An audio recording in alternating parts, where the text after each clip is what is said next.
పశ్చిమాసియాలో పెరుగుతున్న యుద్ధ ఉద్రిక్తతల ప్రభావం ఇప్పుడు వంట గ్యాస్ మార్కెట్ పైన కనిపిస్తోంది. ఎల్పీజీ సరఫరా అంతరాయం కలగవచ్చే అనే భయంతో దేశవ్యాప్తంగా ప్రజలు ప్రత్యామ్నాయాల కోసం ప్రయత్నిస్తున్నారు. ముఖ్యంగా విద్యుత్తో పనిచేసే ఇండక్షన్ స్టవ్లకు ఒక్కసారిగా భారీ డిమాండ్ పెరిగింది. ప్రముఖ క్విక్ కామర్స్ ప్లాట్ఫామ్లో అయిన బ్లింకిట్, జెప్టో, స్విగ్గీ, ఇన్స్టామార్ట్, బిగ్ బాస్కెట్ వంటి సైట్లలో ఇండక్షన్ స్టవ్లు చాలా చోట్ల సోల్డ్ అవుట్ లేదా అవుట్ ఆఫ్ స్టాక్ గా కనిపిస్తున్నాయి. అమెజాన్, ఫ్లిప్కార్ట్ సంస్థల సమాచారం ప్రకారం గత 2-3 రోజుల్లో ఇండక్షన్ కుక్ టాప్ల అమ్మకాలు సాధారణం కంటే దాదాపు 30 రెట్లు పెరిగాయి.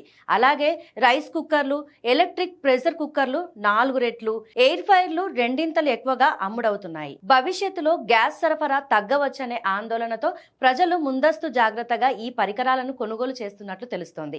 మరోవైపు కేంద్ర ప్రభుత్వం ఎల్పీజీ ఉత్పత్తిని సుమారు 25% పెంచి గృహ వినియోగదారులకు సరఫరా చేయాలని ఆదేశించింది. పరిస్థితి పూర్తిగా సాధారణం అయ్యే వరకు గ్యాస్ కు ప్రత్యామ్నాయాలపై ప్రజల ఆసక్తి ఇంకా పెరిగే అవకాశం ఉందని మార్కెట్ నిపుణులు చెబుతున్నారు.